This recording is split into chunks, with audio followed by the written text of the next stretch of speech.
Hello, everyone. Welcome to William and the Magic Box. Today on our show, we are going to have Tim. Tim is from South Carolina in the USA. So let's see what Tim has to say. Enjoy the interview.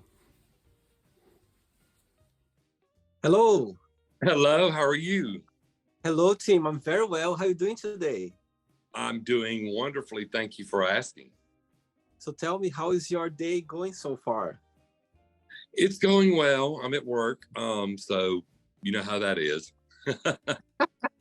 Oh, you are at work right now. I am. I'm sitting in my office right now. Oh, thanks for taking the time for the interview this time. Thank you so much. Oh, you're welcome. I look forward to it. So tell me, what do you do for a living, Tim? Well, I work in revenue and billing for a group of doctors' offices, physicians' offices. Wow. So tell me a little bit about your job. Well, I deal a lot with insurance, patients' insurance and billing, revenue collections, budgets, all sorts of stuff. Oh, amazing. What And I'm usually involved in. amazing. And where are you from, Tim?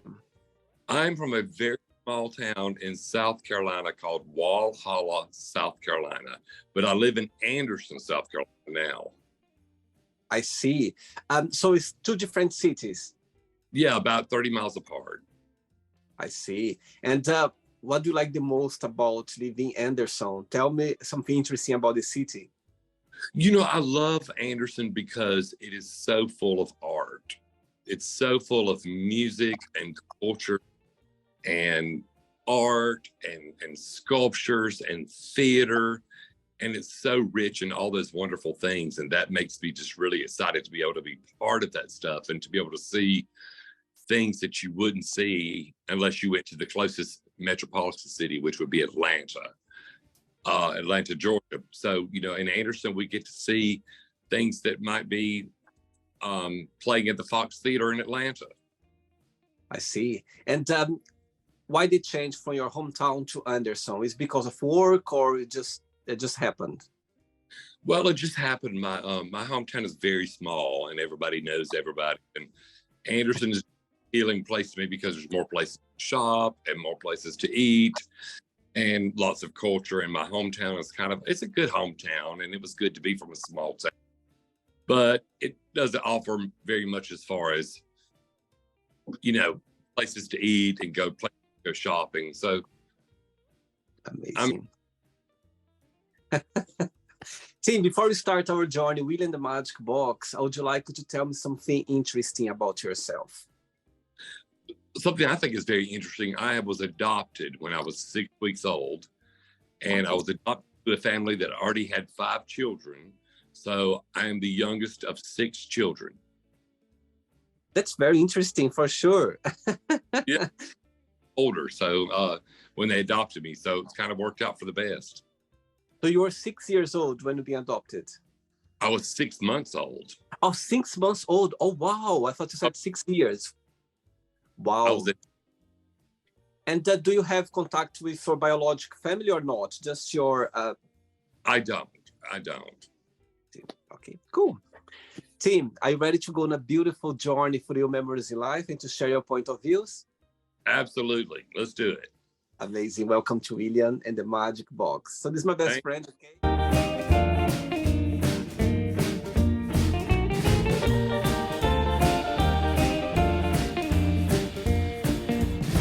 Full of the fun questions.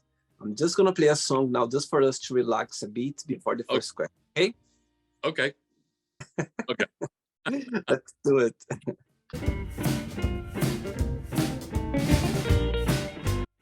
Okay, Tim, before we start the game, during the journey, if there is a question that you don't want to talk about for some reason, you don't want to answer, always can change, okay? Okay. First question for you is, what scares you the most about your future? Wow, what scares me the most about my future? That is a very interesting question, but I think as we grow older, I think the unknown about your health, you know, like how well have you taken care of yourself previously and how well you're doing now with your health. And so you go to the doctor a lot. And you get kind of worried about what happens when I get older and I have to be, you know, somebody has to take care of me. You know, what is that going to be like? Because I'm such an independent person and an outgoing person and a free thinker that I can't imagine that somebody would have to take care of me. Yes, I agree with you. Aging for you is something that bothers you or not? No, my age doesn't bother me at all. I think I've embraced getting older, and I've actually become a better person as I've gotten older. And so it doesn't really scare me. It just, you know, the unknown about will I be able to take care of myself scares me.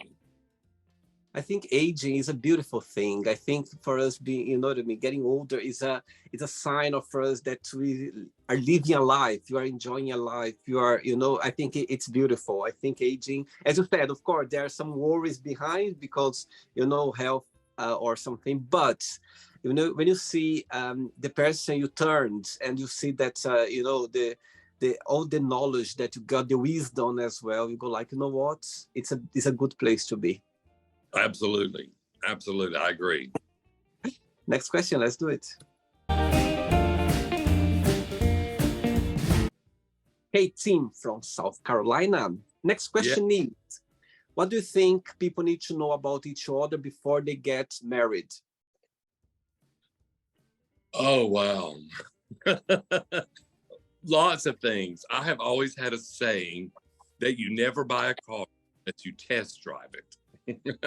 Same thing goes for marriage. I think you need to stick with that person for a little while to find out what their personality is like with yours. And a lot of times I think opposites attract, and someone who's a little bit different than you kind of balances you out. So if you date someone who's just like you, it kind of, for me, it doesn't work. So I like a balance. So I think knowing what someone's insecurities are helps, and I also think knowing what someone desires as far as long-term goals helps, because I think working together in a relationship is what's going to survive the long haul. Knowing that you both have the same goals, but yet you're two different people working toward that one goal. Totally agree. And I think as well, before you give this big step in your life, you need to spend some time living together. Because, you know, you just see those little habits living together.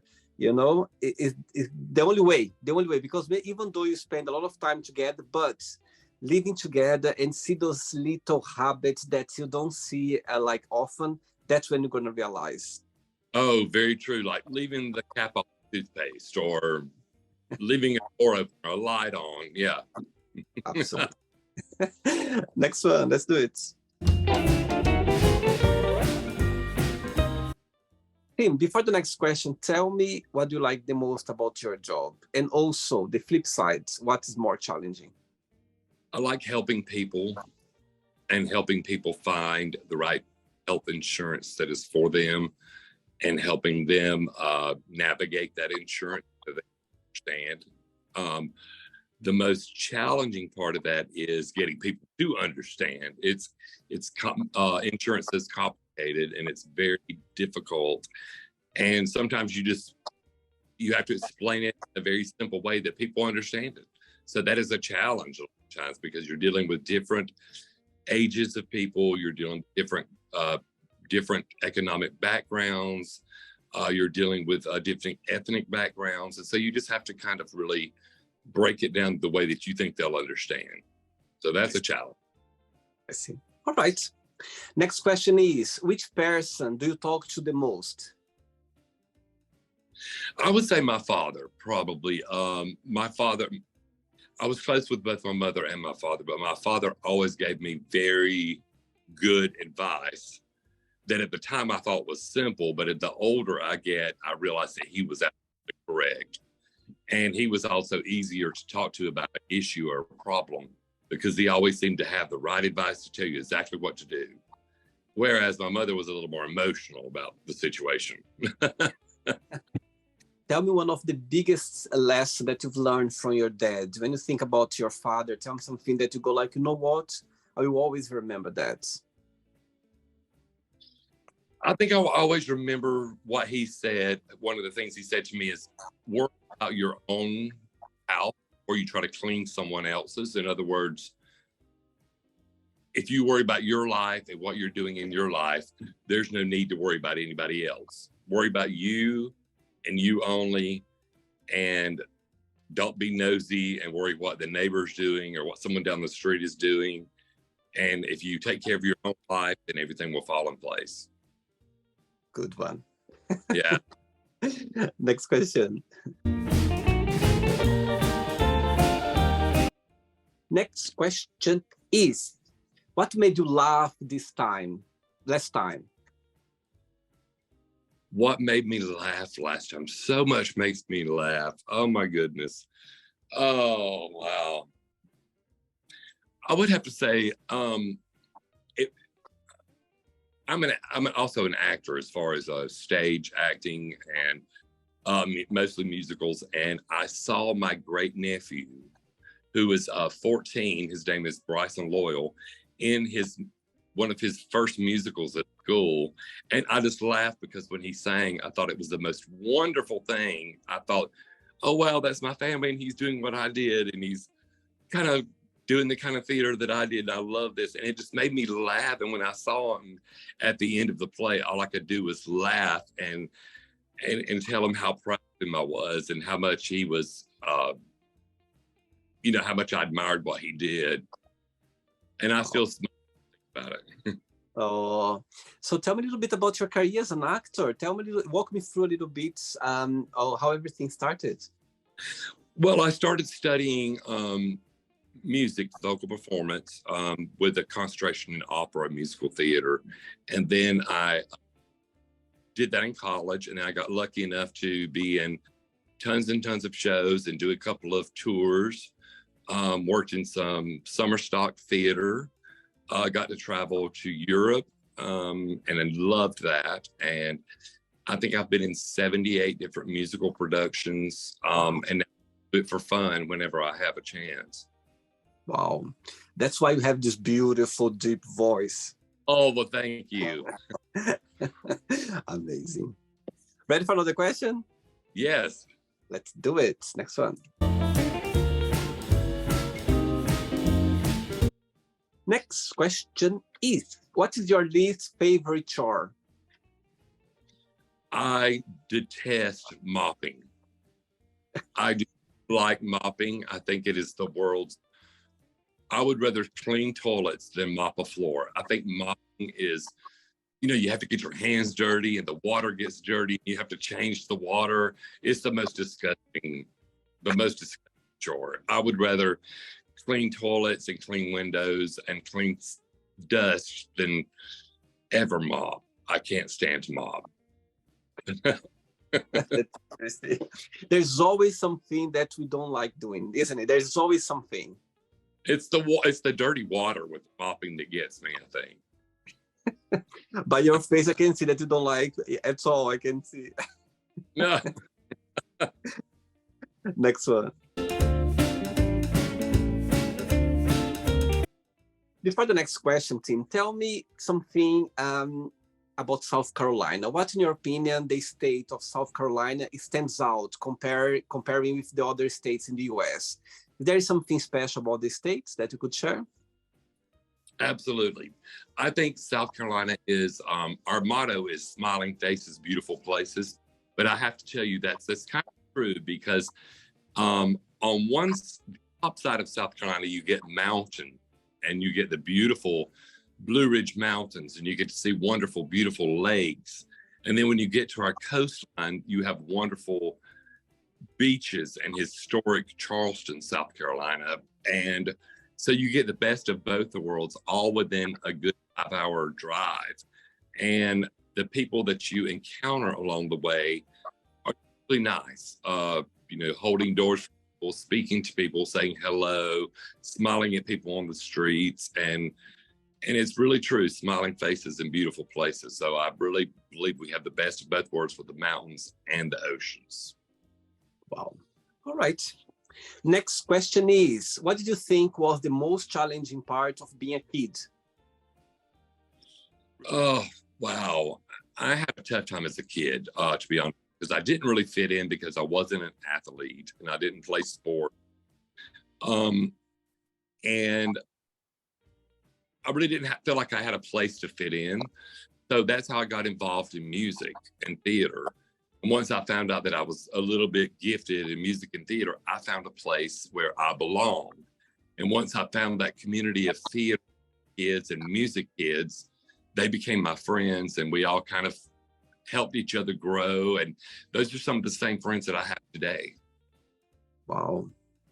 Come something, Tim. As you mentioned about in the beginning of the interview that you've been adopted, yeah, you grew up new in that. Your parents were open about that, so, or you had like a moment when you had a conversation regarding that. I had moments where I had the conversation. It wasn't a very open topic in my home, so it was when the topic did arise, I had to explain things I see. the way that I saw them and the way that I felt in my heart. Okay. Next question. Let's do it. Next question for you is, what is your idea of a perfect day? Oh, wow. A perfect day. You know, I think there's a lot to be said about keeping it simple. I think a nice walk on the beach or a nice hike through the mountains and stopping and having a picnic and just sitting and having great conversation is an ideal one day because you know when you're having a quiet conversation between two people, you're getting to know each other and bond and learn more about one another, and there's no other outside influences like serving staff or waiters coming to talk to you, or you know you're at the movies and you can't talk. But so I love just deep conversation in a quiet place. I think that's very romantic and very ideal, especially at the beginning of a relationship. Do you consider yourself to be a romantic person? I think so. Yes. Amazing. Right, I have 3 questions left for you, okay? Let's do it. Okay. Before the next one, Tim, tell me, you know, those 2 years that the world went upside down regarding the COVID crisis, yeah? Personally for you, what was the biggest positive impact that brought to your personal life? You know, I didn't realize how much I did realize how much music meant to me. But during that COVID crisis, when we were shut in, we weren't allowed to go anywhere or go to work. When I listened to the music, it had a stronger meaning. I was able to take in the words of the lyrics a little more seriously. And that made me miss people. And that made me want to hug people. And, you know, you couldn't hug people because you were wearing masks and we were afraid to touch everybody. And I think the music I just really saw the beauty in the music. And that music made me want to just love people more. I see. During that time, did you get to be completely not working, or do you work still? Your work is still happening? I was working from home, and it was it was terrible. I'm working from home, and it was a little bit of a challenge. I see. Okay. Next question for you is, what do you like to cook the most? I love to cook good Southern food. And I'm not sure if you're familiar with Southern food from the South. We like fried chicken. We like potato salad. We like mashed macaroni and cheese. We like biscuits, which are quite different than the English biscuits. And we love anything sweet, cakes, pies. I love to cook anything Southern because it's kind of like my heritage. I grew up learning how to make biscuits for my mother, and I just have always cooked that. But I do venture out every once in a while and find an Italian recipe or a Spanish or Mexican recipe, or even an Indian recipe, and I try it. That's something that you cannot eat at all? You don't like to eat at all? I don't like liver. I love liver. Yeah, liver things. and it's not one of the things to cook either. Amazing. 2 questions left. Let's do it. Oh.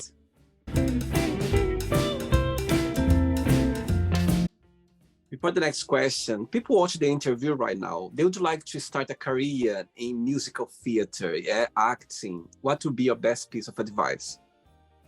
My best piece of advice is to get all the experience you can before you go to school. If you decide to go to college and major in that, I would say volunteer at the local community theater, audition at the local community theater, get as much experience as you can under your belt, because when you go to college, you're going to be even more prepared than someone who just decided their senior year that they wanted to be a musical theater actor. So I say practice, audition, and even get a private coach. If your parents can afford it or you can afford it, get a private coach that can give you voice lessons and acting lessons and stage movement and even dance and any kind of training you can get, go for it. Easy. Okay. Tough question now. If your plane was going down and you could call just one person to say goodbye, who that would be? I would have to call Bradley, and I would have to just tell him, because he knows how I feel about everybody in my life, to tell them how I felt about them as I was dying. Or as I was after my death, I would let him know what to say to everyone, and he would know. Wow. There's always someone in our lives that know how to pass any kind of message, any challenge, and negative or positive or tense, anything. There's always someone that's going to be able to do that. Absolutely. And that's a blessing. Absolutely. Ready for the last question? Yes. Let's do it. You are so easy answering question, Tim. Oh, good. I could go on and on a whole bunch of the magic box, and you're going to be able to answer all of that. Love it. Oh, great. Last question. Right, but before the last question, tell me, you said that you traveled a lot through your career, with shows in the theater. Tell me one moment in your career that you go like, you know what, I will never forget that moment, like the highlights of something special that happened through your career. I remember being in a small city in Russia called Novgorod. And of course, in Europe, most everybody, whether you're from a certain particular economic class or anything else, classical music. And these people were so approved. At the end of the performance, they would walk up to the stage and give us hand-picked flowers or postcards from their city or used stamps, because they weren't very rich. So they gave us anything they had that reminded them of their country. And that meant more to me than a dozen bouquet of roses, because those fresh picked flowers were picked from their yard or somewhere on the side of the road. And it was just special. And I thought about, wow, those people appreciate what we're doing so much that they just found whatever they could to give us. And that was straight from the heart. Wow, beautiful. Last question for you is, if you could live anywhere in the world, where that would be and why? I would want to live in Paris, France, because I love the French culture. I love the language. I love the music. I love the culture. I love the Eiffel Tower. I love it all. Champs-Élysées, I love it all. I would go to Paris for sure. Tell me, what's your favorite French word? My favorite French word, chanson, which means song. Chanson. I like that. I love Right, it's not the end yet. Let's play now the word association game, okay? I'm going to give away some words. Just tell one word that comes to your mind. Quick thinking, okay? Okay. So, I hope you are enjoying the interview. Before we do the word association game, don't forget to give a like, don't forget to share this video, and also don't forget to subscribe to our channel. Just click on the button right there. Thank you so much and enjoy the word association game. Family. Love. Money. Powerful. One word for love. Nice. Sex. Intriguing. Life. Challenging. Politics. Divisive. Religion. Comfort. Fear. Accomplishment. Friendship. Love. Desire. Hunger. Regret. Past. Success. Hard work. Wish. Dreaming. Happiness. Being happy with who you are. Good. One word for Anderson. Cultural. One word for South Carolina. Beautiful. USA. Divisive. And the last one now, music theater. One word. Life. Amazing. Let's pretend now I'm going to meet your best friend for a coffee and I'm going to ask your best friends, what is the most beautiful thing about Tim? And what's something that he still needs to work on, to improve on? What your best friend would say? I think my best friend, whose name is Mike, would have to say the best thing about me is that I have a loving heart, that I try to embrace everyone that I meet, regardless of who they are, and show them a smile or show them what I think everybody needs, and that's love and attention. And a smile can sometimes, you never know what you could change in someone's life by just being friendly to them, because you never know what they're going through. And the thing that I would have to work on the most, I think, would be my self-image. So if someone says something like to me, well, you could have improved on this song, I kind of take it to heart and I get my feelings hurt. And then I have to really focus. Okay, Tim, it's not a letdown. It's a compliment that you have it, but you have to work a bit harder for it. So I think taking things too personal would be my down. Very interesting. Let's play now, Tim, in the magic box, and you can ask me a question. But before you ask me a question, tell me, growing up, who was your favorite, let's say, idol in music, acting? Who is something that you go like, okay, that was a big inspiration for me? I have two different people. In music, for me, it was Karen Carpenter. Are you familiar with the Carpenters? Yes, it's a group, isn't it? Karen Carpenter's voice was so mellow and smooth. It made my world okay to listen to her music, and it just made me feel love. And as far as acting goes, I would have to say Meryl Streep.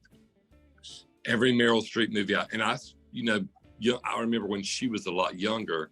And I remembered how she grew, and she can do any role and any voice. And that just inspired me, her hard work and ethics. I'm going to share something with you right now. I've been in a bedroom, just me and Meryl Streep once. Oh, how wonderful. I was working a few years ago. I was working in a 5-star hotel, and she came to London for the BAFTAs. Youth BAFTAs. Yeah. So actually, it was the time when the Devil Wears Prada was on, and she came to promote the movie. Was the awards, and I start work 8 o'clock in the morning. I was doing room service. I just took the tray to bring the breakfast, and I saw the surname I wasn't her surname in the the list. Uh-huh. And I went to the room. I remember the number 112, room 112. I rang the bell. Guess who opened the door? Meryl Streep. I was like, "Good morning, Miss Gama." She looked at me. "Oh, please come in." And she opened the door. I was carrying this tray in my hand, and she was like, just put in the living room, please. I was walking with the tray, and she was walking behind me. And I was like, oh my God, I can't believe that I'm here in a bedroom, just me and Meryl Streep.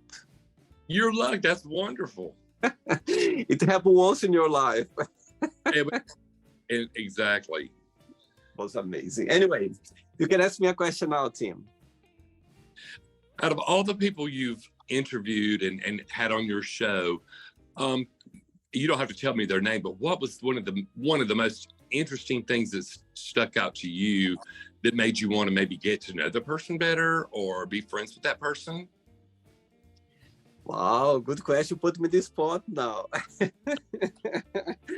Okay, I'm gonna be very honest to you. Yeah, you know, I've done so many interviews, over 800 people around the world, and I must tell you, there are a few people that when I hang up the call, when I hang up the interview, when you finish, I went like, oh my God, I could have a relationship with this person. I could maybe, be very friends with this person. There are a few people.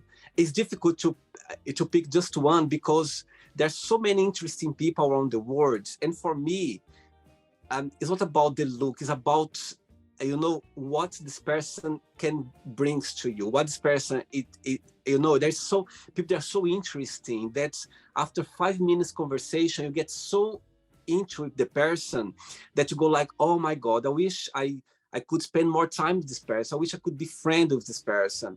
So it's difficult for me to say one, because I can tell you there are so many people that's been on the show that literally I was like, oh my God, I wish I was living closer. I wish I had more, there are so many. It's difficult. I'm trying to think about someone, but it's difficult because there are so many people that's already been on the show that, not just like something like a relationship, but as a friend as well, as a friend, or as someone that I could ask for advice, that maybe could be, maybe I could meet a few times, like once a week, just to talk about anything, it's about the connection I had. So a lot of people, Tim, that, that's I'm so grateful. And when everyone who comes to the show, they leave their signature somehow. They leave their truly self in the magic box. So it's a hard one. It's a hard one to.